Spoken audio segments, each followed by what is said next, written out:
Har du set musicalen Anastasia på Det Ny Teater? Har du måske fået lyst til at se en forestilling med den rigtige historie om en af dem, der påstod at være Anastasia?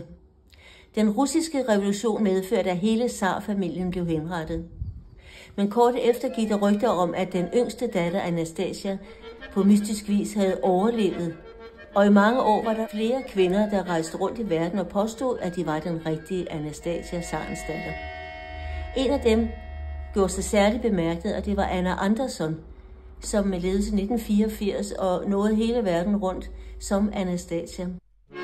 Det har verdens mindste teater lavet en monolog om, der hedder Jeg er Anastasia.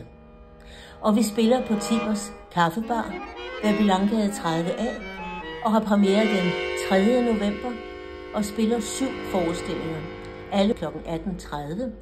Og forestillingen varer cirka en time. Billetter koster 100 kroner, og I kan bestille på billetto.dk. Vi håber, I kommer og er nysgerrige.